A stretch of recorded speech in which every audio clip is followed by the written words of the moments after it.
And now I'm talking with my friends in Poland, and they are worried that you align yourself too much with Putin. What's your message for them?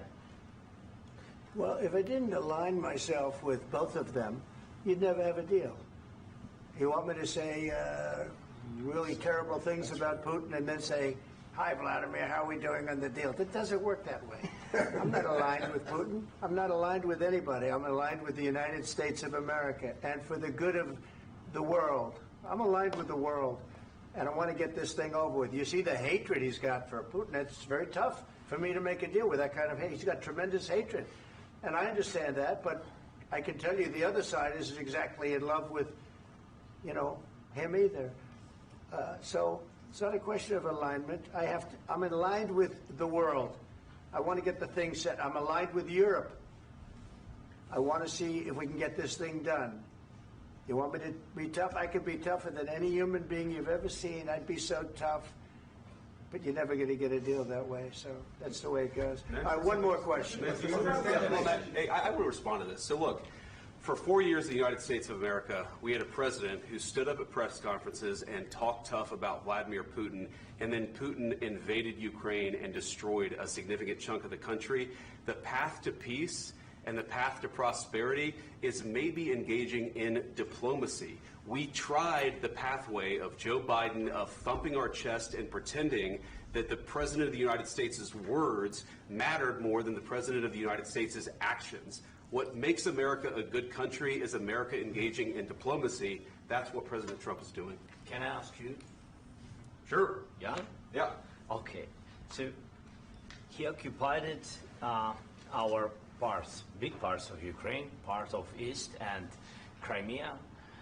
So he occupied it on 2014. So during a lot of years, so I'm not speaking about just Biden, but those time was Obama, then President Obama, then President Trump, then President Biden, now President Trump, and God bless, now President Trump will stop him. But during 2014, nobody stopped him. He just occupied and took. He killed people. You know what the contact 2015. 2014 and 2015. 2014. Yeah. So I was not here. Yeah, but that's exactly right. Yes, but during 2014 till 2022, the situation the same. The people have been dying on the contact line. Nobody stopped him. You know that we had conversations with him, a lot of conversation, my bilateral conversation, and we signed with him, me, like a new president. In 2019, I signed with him the deal. I signed with him, Macron and Merkel, we signed ceasefire. Ceasefire. All of them told me that he will never go. We signed with him with gas contract. Gas contract. Yes, but after that, he broken this ceasefire. He killed our people and he didn't exchange prisoners. We signed the exchange of prisoners, but he didn't do it. What kind of diplomacy, JD, you are speaking about? What do you mean? I'm talking about the kind of diplomacy that's going to end the destruction of your country. Yes, but if you Mr. President, with respect, I think it's disrespectful for you to come into the Oval Office and try to litigate this in front of the American media. Right now, you guys are going around and forcing conscripts to the front lines because you have manpower problems. You should be thanking the President for trying to bring an end to this conflict. Have you ever been to Ukraine that you say what problems we have? I have been to. Come once. I've actually watched and seen the stories, and I know what happens is you bring them on a propaganda tour, Mr. President. Do you disagree that you've had problems bringing people into your military? And do you think that it's respectful to come to the Oval Office of the United States of America and attack the administration that is trying to prevent the destruction of your country? A lot of questions. Let's start from the beginning. Sure. First of all, during the war, everybody has problems, even you, but you have nice ocean and don't feel now, but you will feel it in the future. God bless. You don't know that. God bless. God bless. You will not have war. Don't tell us what we're going to feel. We're trying to solve a problem. Don't tell us what we're going to feel. I'm not telling you. Because you're in no position to dictate that. That's exactly what you're doing. You're in no position to dictate what we're going to feel. We're going to feel very good. You will feel influence. We're going to feel very good and very strong. You will feel influence. You're right now not in a very good position. You've allowed yourself to be in a very bad position, and he happens to be right about it. From the very beginning of the war. You're not in a good position. You don't have the cards right now. With us, you start having not cards. Playing cards. Right now, you don't. You're playing cards.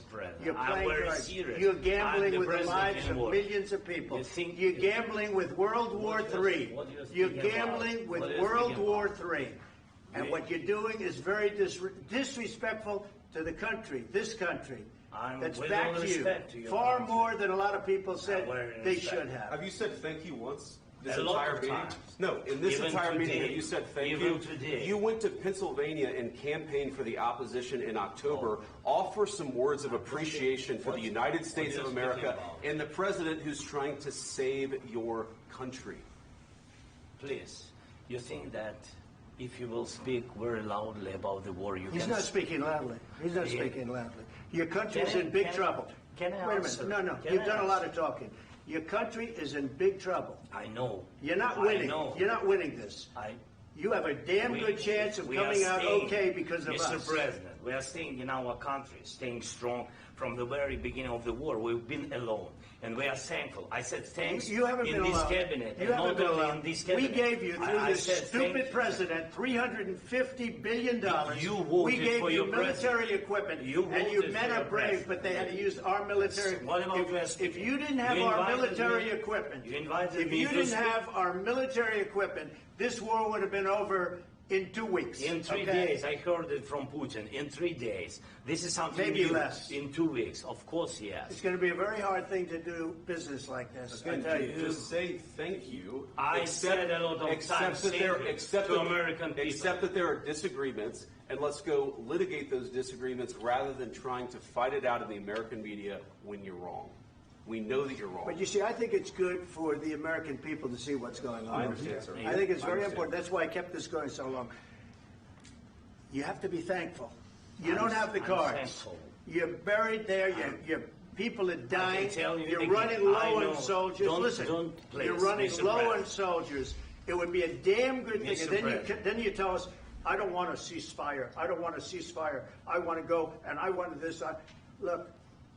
If you could get a ceasefire right now, I tell you, you'd take it so the bullets stop flying and your men stop getting killed. Of course, we want to stop the war. But you're saying you don't want a ceasefire. But I said to you, I want a ceasefire. With guarantees. Because you'll get a ceasefire faster than an agreement. Ask our people about ceasefire, what they think. That wasn't with me. That wasn't with me. That was with a guy named Biden, who was not a smart person. That was with Obama. It was your president. Excuse me. That was with Obama, who gave you sheets, and I gave you javelins. Yes. I gave you the javelins to take out all those tanks. Obama gave you sheets.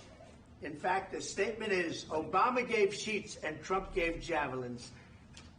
You got to be more thankful, because let me tell you, you don't have the cards. With us, you have the cards. But without us, you don't have any cards. One more question to Mr. Vice President. I'm sorry. It's going to be a tough deal to make because the attitudes have to change. What if Russia breaks ceasefire? What if Russia breaks peace talks? What do you do then? I understand that he's at conversation right now. What are you saying? She's asking, what if Russia breaks the ceasefire? What if anything?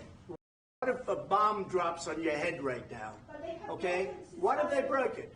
I don't know. They broke it with Biden because Biden, they didn't respect him. They didn't respect Obama. They respect me. Let me tell you, Putin went through a hell of a lot with me. He went through a phony witch hunt where they used him and Russia. Russia. You ever hear of that deal? That was a phony Hunter Biden, Joe Biden scam. Hillary Clinton, Shifty Adam Schiff. It was a Democrat scam. And he had to go through that. And he did go through it. We didn't end up in a war. And he went through it. He was accused of all that stuff. He had nothing to do with it. It came out of Hunter Biden's bathroom. It came out of Hunter Biden's bedroom. It was disgusting. And then they said, oh, the laptop from hell was made by Russia. The 51 agents. The whole thing was a scam. And he had to put up with that. He was being accused of all that stuff. All I can say is this. He might have broken deals with Obama and Bush, and he might have broken them with Biden. He did, maybe. Maybe he didn't. I don't know what happened. But he didn't break them with me. He wants to make a deal. I don't know if you can make a deal. The problem is I've empowered you to be a tough guy. And I don't think you'd be a tough guy without the United States. And your people are very brave. But you're either going to make a deal or we're out. And if we're out, you'll fight it out. I don't think it's going to be pretty, but you'll fight it out. But you don't have the cards. But once we sign that deal, you're in a much better position. But you're not acting at all thankful. And that's not a nice thing. I'll be honest, that's not a nice thing. All right, I think we've seen enough. What do you think? Huh? This is going to be great television, I will say that. All right. We'll see what we can do about putting it together. Thanks.